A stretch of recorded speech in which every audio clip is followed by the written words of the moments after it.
ॐ श्री परमात्मने नमः। श्री गुरुचरणकमलेभ्यो नमो नमः। श्री मातृपितृचरणकमलेभ्यो नमो नमः। या श्री स्वयं सुकृतिनां भवने स्वलक्ष्मी पापात्मनां कृतधियां हृदये सुबुद्धि श्रद्धा सतां कुलजन प्रभवस्य लज्जा तां त्वं नतास्म परिपालय देवि विश्वं भूतिर्महद्भिय इमा पुरो विभु निर्मायसेते यदमुषु पुरुषः भुङ्क्ते गुणान् षोडशात्मक सोऽलङ्कृशिष्ट भगवान् वचांसि मे। भक्तवत्सल भगवान गो कृष्ण कन्हैयालाल गो भागवत भगवान गो अज नरजलस्वधाम गो। ओम नमः पार्वती पतये हर हर हर महादेव शंभो। जय जय जय श्री राधे श्याम। परम मंगलमय परात्पर अखिलेश्वर कारण करुणा वरुणालय भक्तवान साकल्पतरु तडिद्युति विनंदित आनंदित पीताम्बरधारी नंद नंदन यशोदानंदन बाल मुकुंद परमात्मा को साक्षात वाङ्मय प्रतिमूर्ति श्रीमद् भागवत महापुराण यस मण्डपमा अवैध पूजित स्थापित गरेर राखिएका समस्त 33 कोटी देवी देवताहरू यस महान यज्ञमा वर्णित भएर गणपतिको भूमिका निर्वाह गर्नुहुने आदरणीय गुरुजी र यस महान यज्ञलाई आफ्ना कौडिन्य गोत्रमा उत्पन्न भएर दिवंगत हुनुहुने सम्पूर्ण पितृहरूको स्मरण गर्दै गर्दै जुन जस्तो योनिमा परेका भए तापनि भगवत योनिलाई प्राप्त गरून् भन्ने कामनाका साथमा आयोजना गर्नुहुने आयोजक परिवार र यस महान यज्ञमा पाल्नुहुने भक्तिमय ममतामय वात्सल्यमय माता भावमय पिता धर्मप्राण सज्जन दाजुभाइ दिदीबहिनीहरू सम्पूर्णमा राधे राधे भन्दै सबैजनाले एकपल्ट प्रेम से बोलिदिनु न राधे राधे। भगवानका नामहरू जप्दाखेरि हामीलाई पुण्य मिल्ने गर्दछ। हामीले भगवानको नामहरू किन जप्नु पर्दछ भन्दाखेरि कथाको बीचबीचमा भगवानको नाम भन्नुको अर्थ चाहिँ हामीलाई समाधि लाग्ने गर्दछ अरे क्या। कथामा बसिसक्यो सारी ती एकजना देवी छन् क्या निन्द्रा देवी। निन्द्रा देवी चाहिँ आइहाल्छिन् अरे कतिखेर अघि आएर पर्खिराखेकी हुन्छन्। ती निन्द्रा देवीले पकड्छिन् कि भनेर राधे राधे भगवानका नामहरू उच्चारण गर्नुपर्दछ र भगवानका नामहरू उच्चारण गर्दै गर्दै हाम्रो जुन यो सबैतिर छरिएको मनलाई एकीकृत गरेर हामी महात्म्यका केही अंशहरूलाई श्रवण गर्नेछौँ। भागवत भगवानको सीताराम वन्दना हो राधे श्याम वन्दना। सीताराम वन्दना हो राधे श्याम वन्दना। सीताराम वन्दना हो राधे श्याम वन्दना। सीताराम वन्दना हो राधे श्याम वन्दना। भागवत को वन्दना हो व्यास जी को वन्दना। भागवत को वन्दना हो व्यास जी को वन्दना। भागवत को वन्दना हो व्यास जी को वन्दना। भागवत को वन्दना हो व्यास व्यासपुत्र शुकजीलाई बार बार वन्दना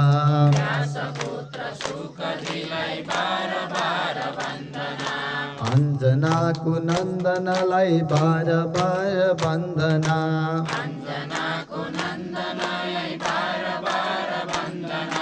सीताराम वन्दना हो राधेश्याम वन्दना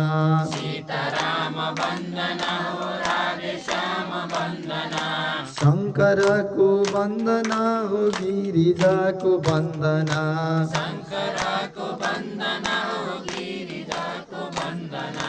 शङ्करको वन्दना हो गिरिजाको वन्दना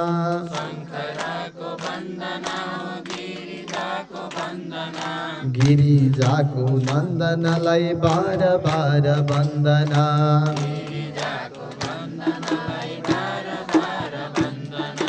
सीताराम वन्दना हो राधेश्याम वन्दना सीताराम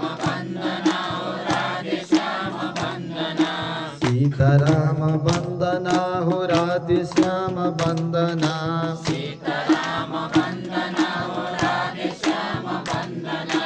गाईहरूको वन्दना हो गोपीहरूको वन्दना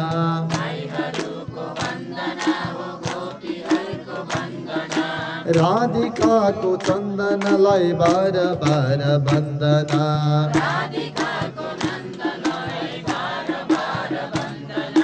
माताजीको वन्दना हो पिताजीको वन्दना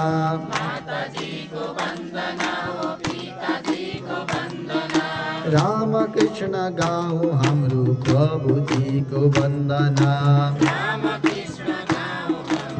प्रभुजीको वन्दना अञ्जनाको नन्दनलाई बार बार वन्दना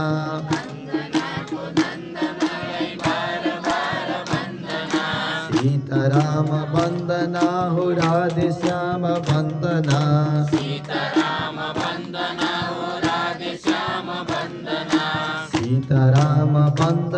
हो राधेश्याम वन्दना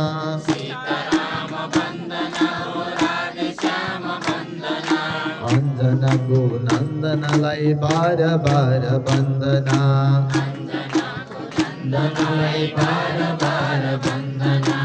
अञ्जनाको नन्दनलाई बार बार वन्दना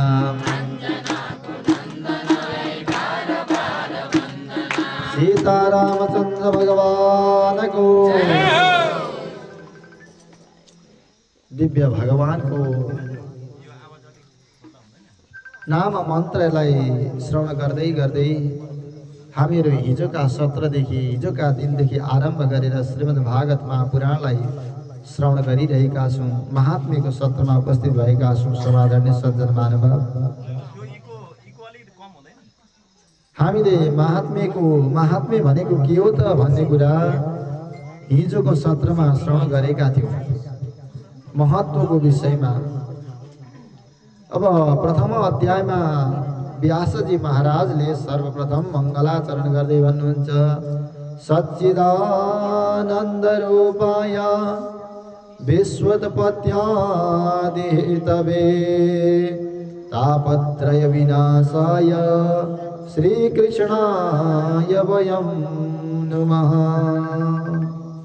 उनी परात्पर अखिलका कारण परब्रह्म परमात्मा सच्चित सत स्वरूपमा रहनुहुने परब्रह्म परमात्मालाई म के गर्दछु भन्दाखेरि नमन गर्दछु। सत भनेको के हो त भन्दाखेरि जुन तिनै कालमा स्थित रहन सक्छ। सत भनेको चाहिँ भूत भविष्य वर्तमान तिनै कालमा जुन प्रभु परमात्मा चाहिँ रहन सक्छ, त्यस्ता परम प्रभु परमात्मालाई म अब नमन गर्दछु, नुमः भन्नुहुन्छ। अनि कस्ता सतमा रहने प्रभु परमात्मा कस्तो हुनुहुन्छ त भन्दाखेरि आनन्द रूपाय, आनन्दको रूप हुनुहुन्छ। अनि विश्वको उत्पत्ति स्थिति संहार आदि गर्नुहुन्छ। अनि तिनै प्रकारका तापहरू आध्यात्मिक ताप, आदि भौतिक ताप र आदि दैविक तापलाई चाहिँ विनाशाय नाश गर्नुहुन्छ। त्यस्ता परम प्रभु परमात्मा भगवान श्रीकृष्णलाई म नमन गर्दछु भनेर यहाँ बताउनुहुन्छ व्यासजी महाराजले। म मात्रै नमन नगरेर हामी सम्पूर्णले वयं नमः सम्पूर्णले नमन गर्दछौँ भनेर भन्नुभएको छ। अनि आफ्ना जुन सुत पौराणिक सुतजीले यहाँ सुखदेवजी महाराजको वन्दना गर्नुहुन्छ।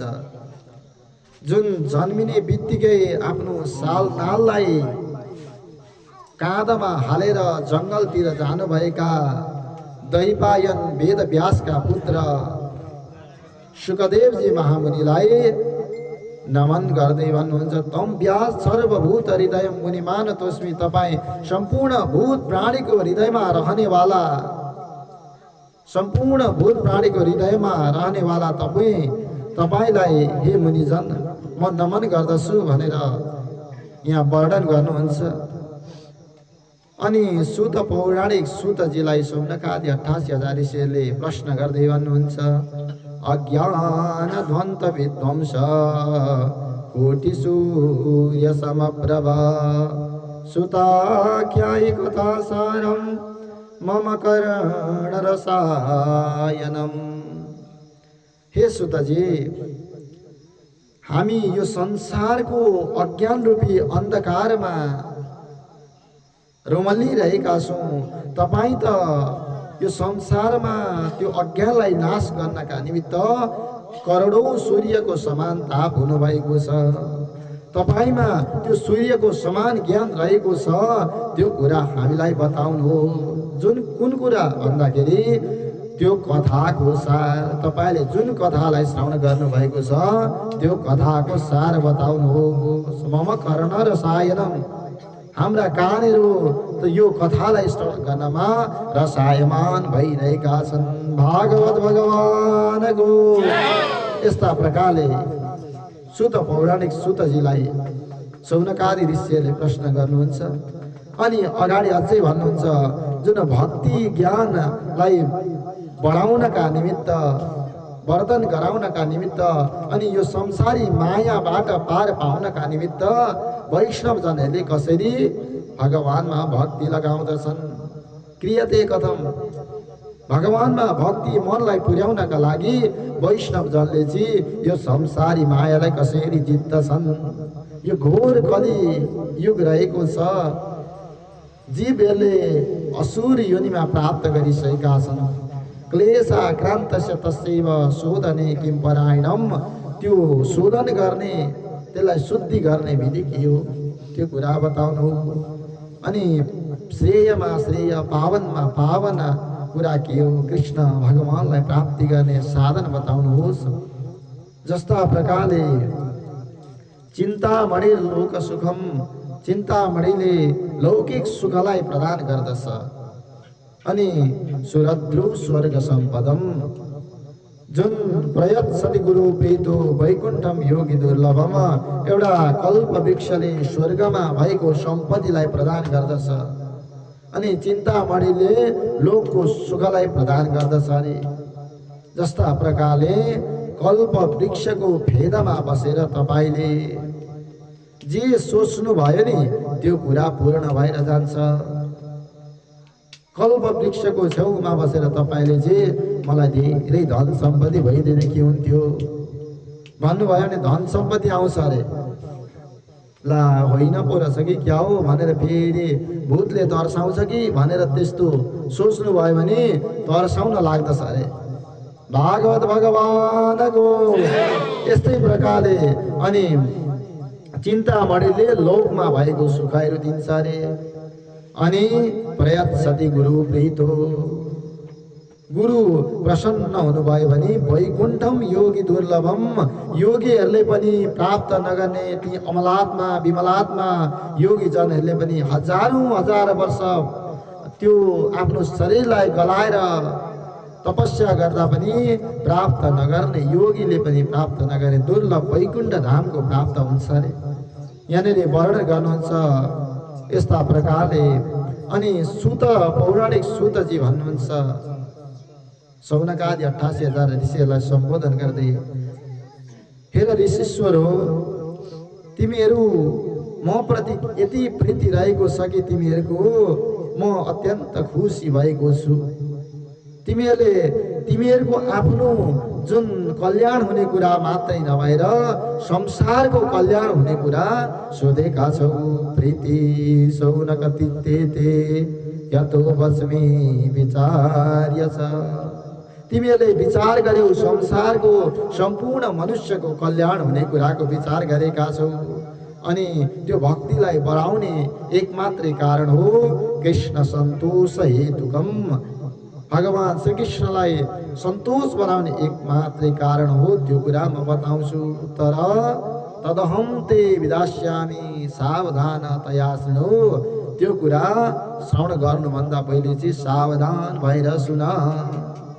सावधान भएर सुन। तिमीहरू कुनै पनि कुरा गुप्त कुरा दिनु छ भने सावधान गराउनुहुन्छ। सबैभन्दा पहिले हामीले पनि कसैले केही कुरा अमूल्य चिज माग्न आयो भने सावधान गराएर दिन्छौँ नि पहिले नि।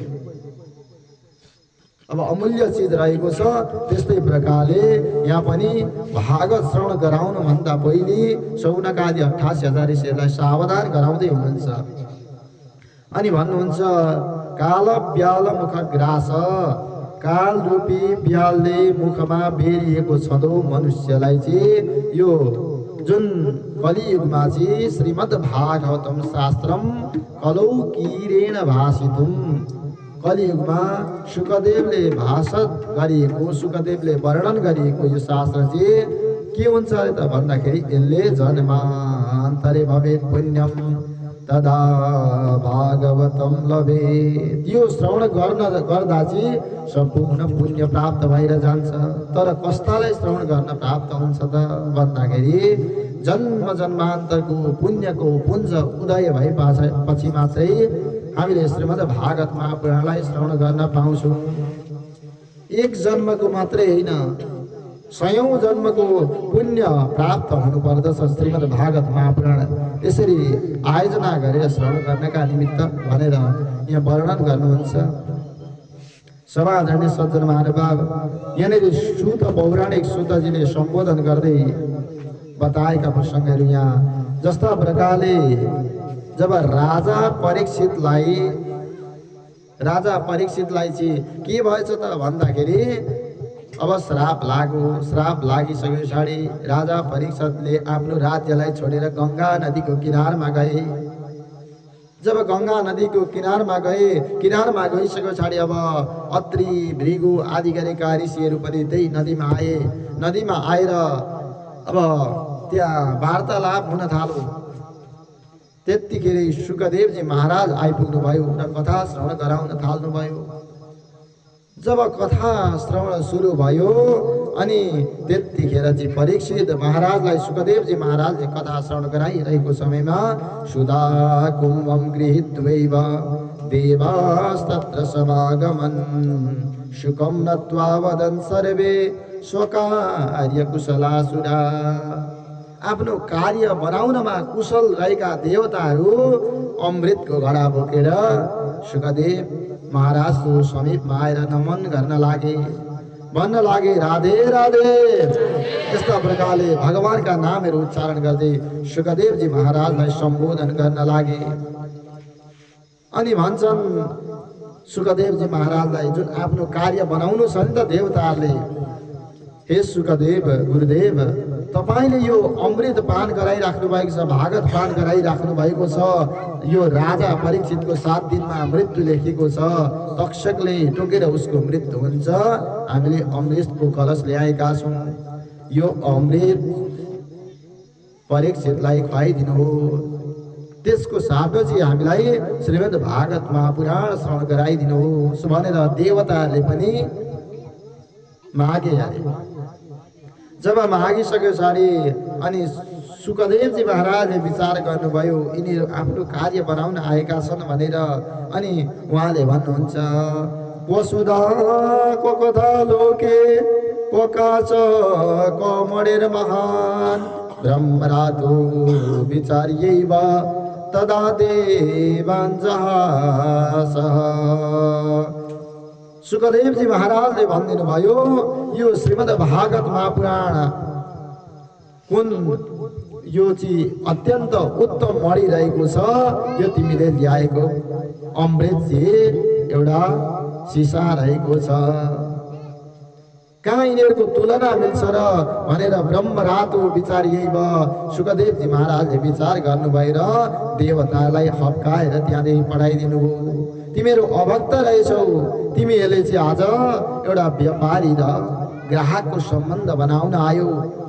तिमीहरूले सच्चा मन लिएर आएका थियौ भने, सच्चा भावना लिएर आएका थियौ भने म तिमीहरूलाई शरण गराउँदै थिएँ, तर तिमीहरूले सच्चा मन लिएर आएका रहेन रहेछौ।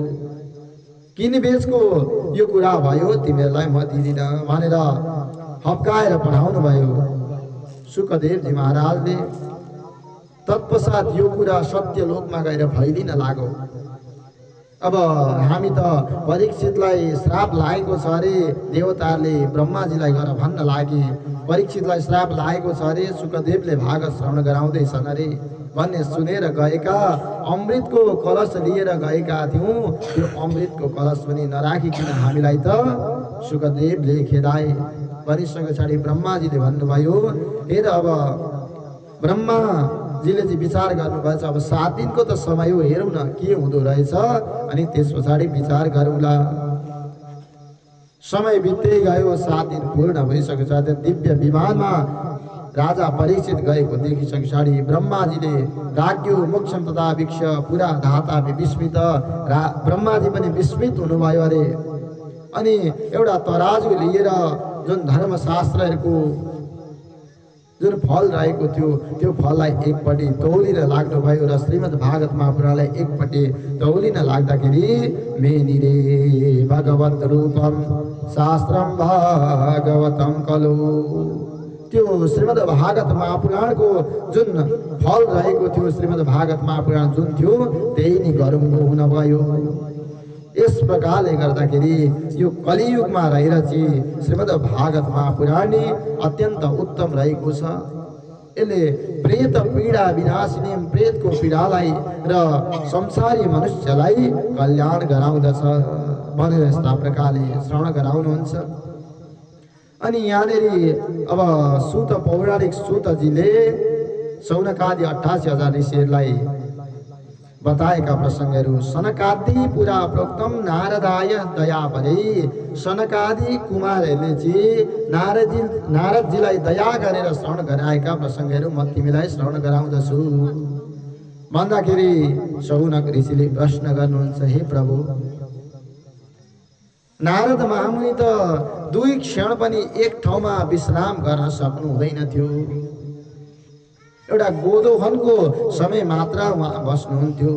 ती नारद मुनिले विधि श्रवे कुत प्रीति संयोग कुत्र सह, विधि पूर्वक सप्ताह विधिमा 7 दिन बसेर कसरी कुन विधिले कसरी कहाँ बस्नुभयो र श्रवण गर्नुभयो यो कुरा बताउनुहोस् भन्दाखेरि यहाँनिर सूत पौराणिक सूतजी भन्नुहुन्छ, एकदा हि विशालायम चत्वार ऋषयो मला, एक समय चाहिँ बद्र विशालमा सत्सङ्गार्थम समायात ददृशुस्तत्र नारदम।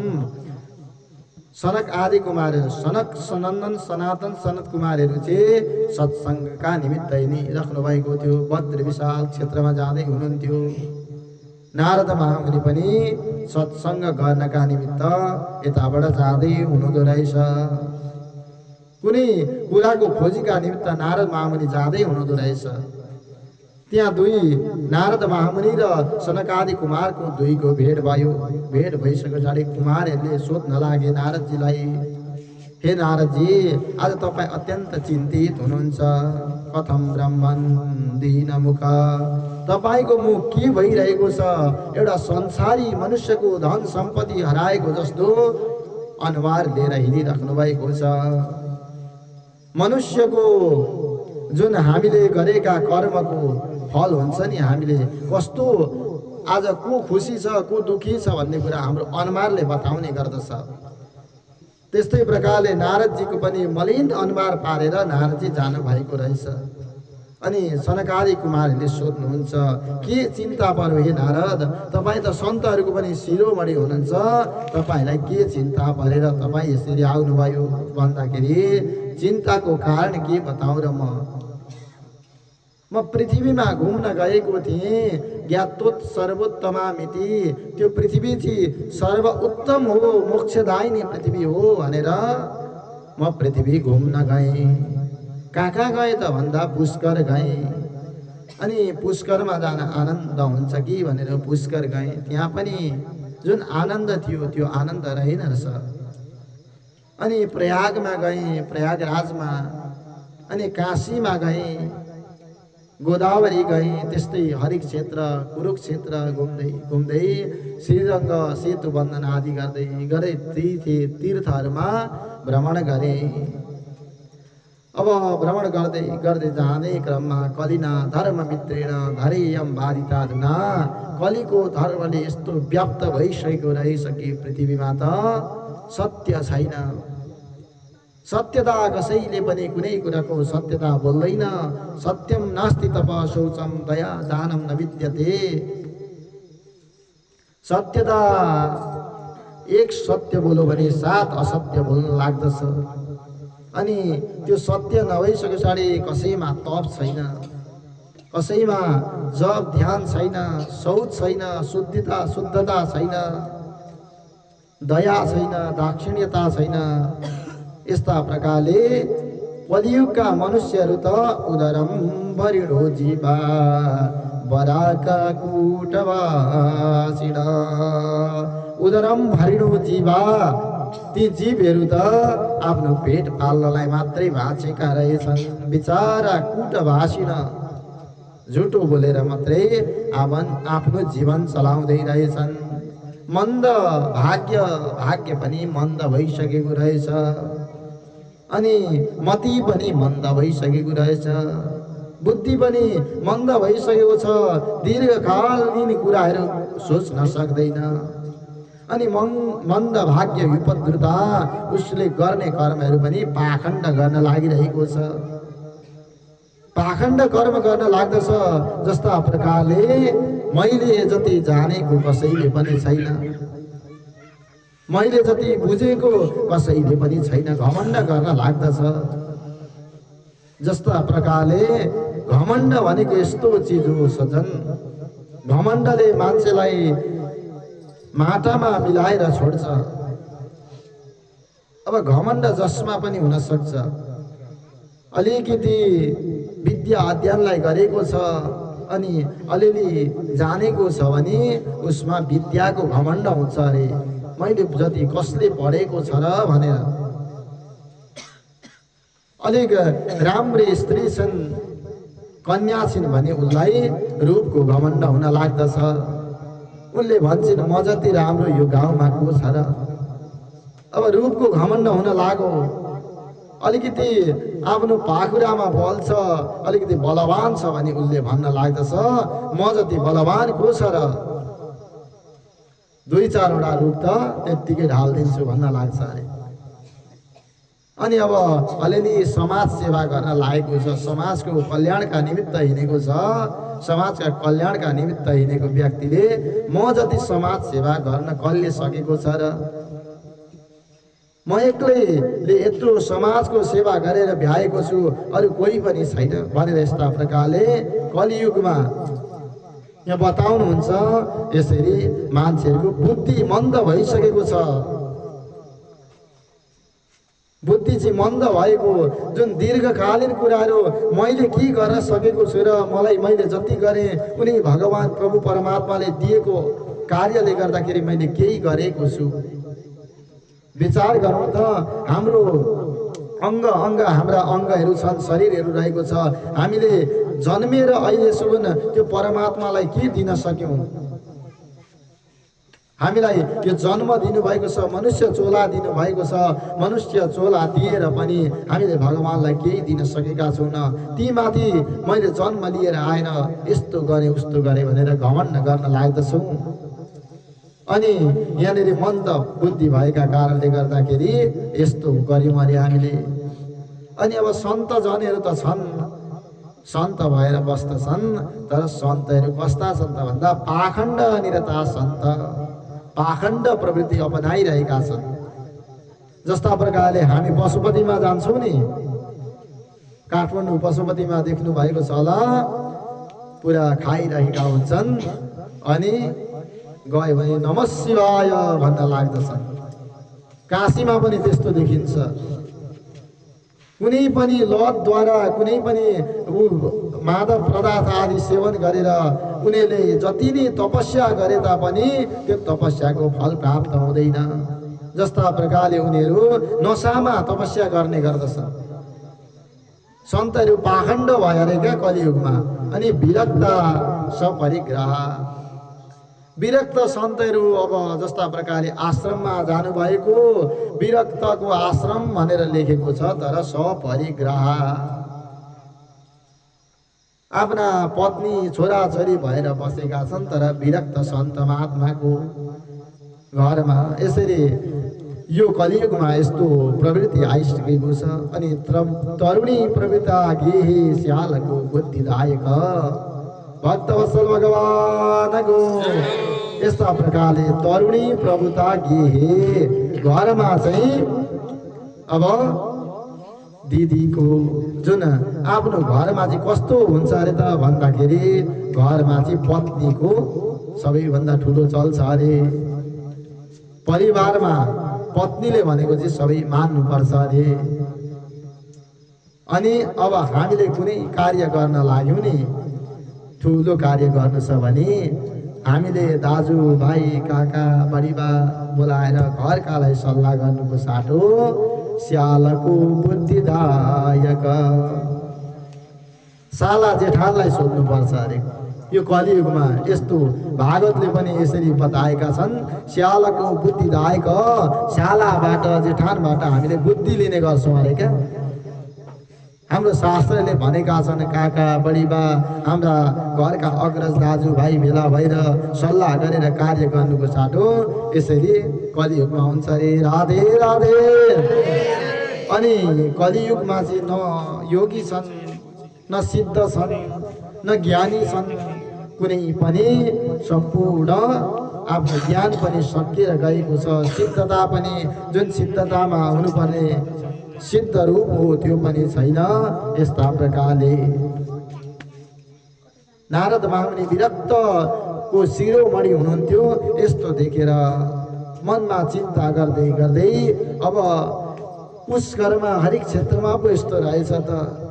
मेरो प्रभु जन्म स्थान जुन प्रभु जन्मेको यमुनाको नदीको तटमा जुन घुम्नु भएको थियो, विचरण गर्नुभएको थियो, त्यो क्षेत्रमा त हरि भगवानले लीला गर्नुभएको क्षेत्रमा त राम्रै होला नि त भनेर यमुनाको तटको छेउमा जानुभएको। त्यहाँ जाँदा त एकातु तरुणी तत्र निषण खिन्न मानस, त्यो यमुनाको तटको छेउमा एउटै स्त्रीलाई देख्नुभयो।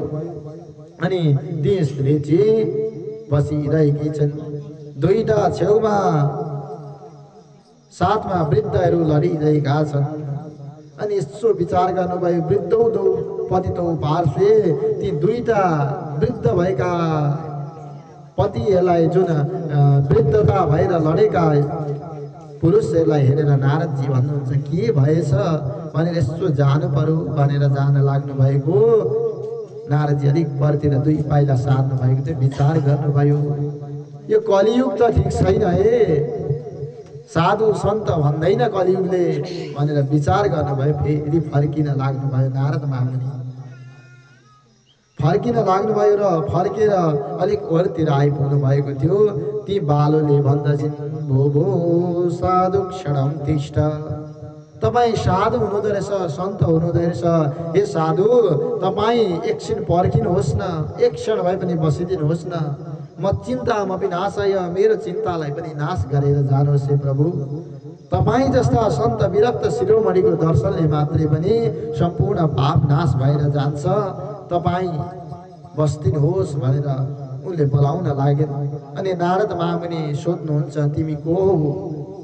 यी तिम्रा छेउमा बसिरहेका, जुन सुतिरहेका वृद्ध पुरुषहरू हुन् भनेर सोद्धाखेरि तिनले भन्छन्, अहम भक्ति रीति ख्याता, म भक्ति हो। मेरा यी दुई छोराहरू ज्ञान र वैराग्य कालको योगले गर्दाखेरि झरझर अवस्थालाई प्राप्त गरिरहेका छन्।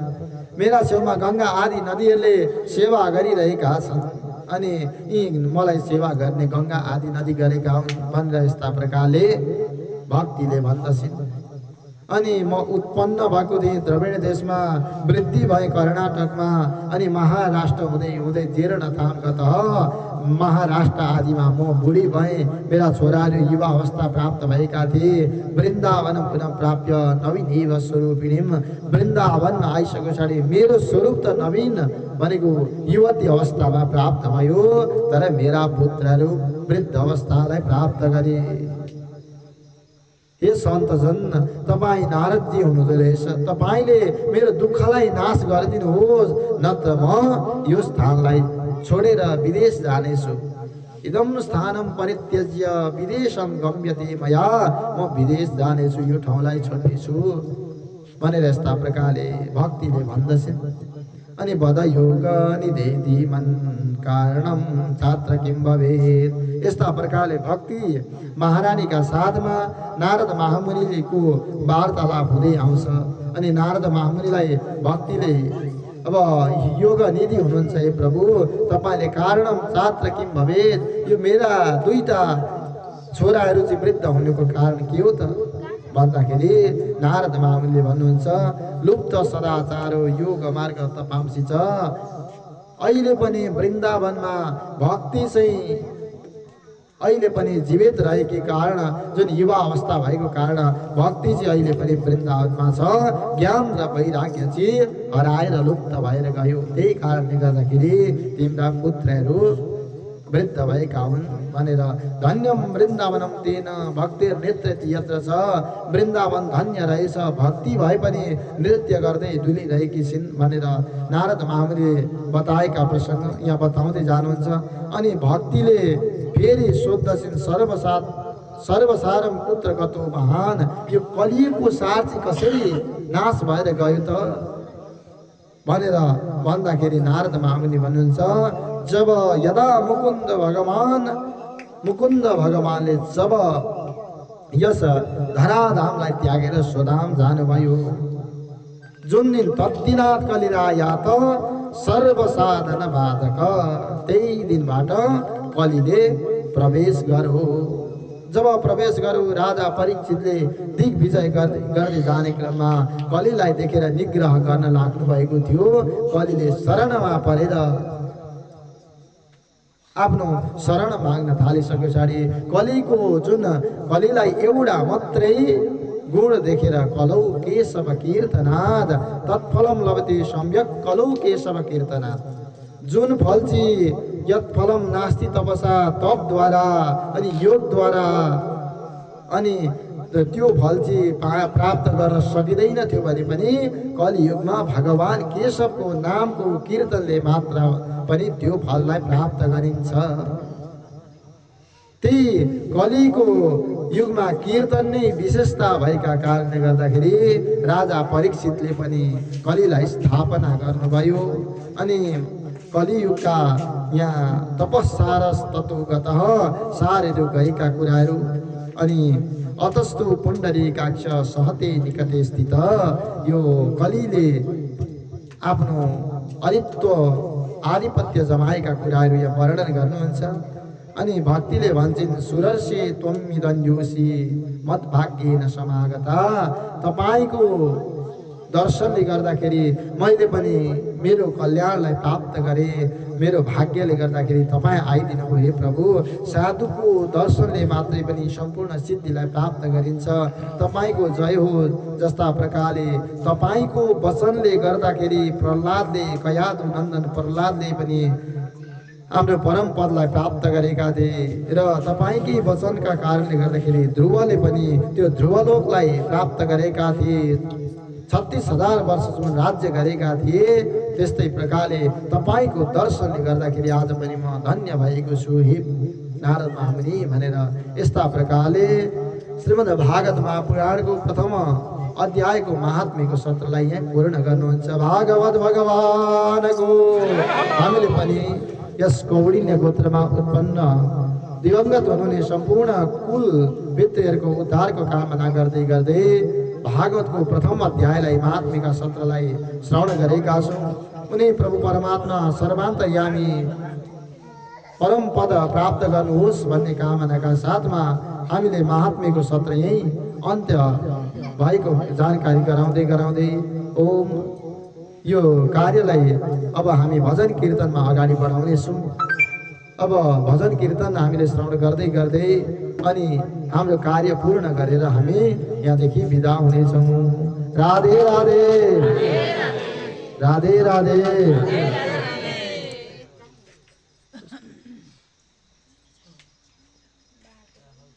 जय श्री राम।